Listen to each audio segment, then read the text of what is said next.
తెలంగాణకు ప్రాజెక్టులు రాకుండా అడ్డుకుంటున్నా అన్నది తప్పుడు ఆరోపణని కొట్టిపారేశారు కేంద్ర మంత్రి కిషన్ రెడ్డి. మోడీకి మంచి చేయాలన్న ఉద్దేశం ఉన్నా కిషన్ రెడ్డే సైంధవుడిగా అడ్డుపడుతున్నారు అన్నది వాస్తవమని చెప్పారు సీఎం రేవంత్ రెడ్డి.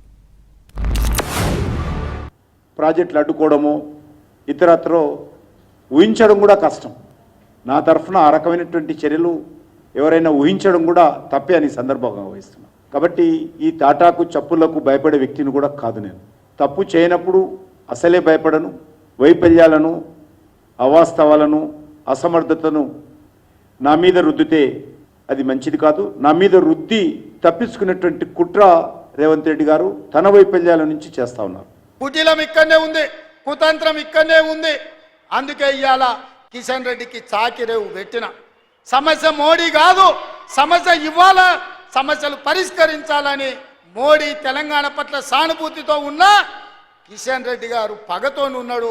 ఆయన చీకటి మిత్రుడు కేసీఆర్ దిగిపోయిందన్న దుఃఖంలో ఉన్నాడు. ఆయన దుఃఖం ఏందో నాకు అర్థమవుతలేదు, ఆయన బాధ ఏందో నాకు అర్థం కావట్లేదు. మేము గెలవద్దా, మేము ప్రజలకు మేలు చేయొద్దా?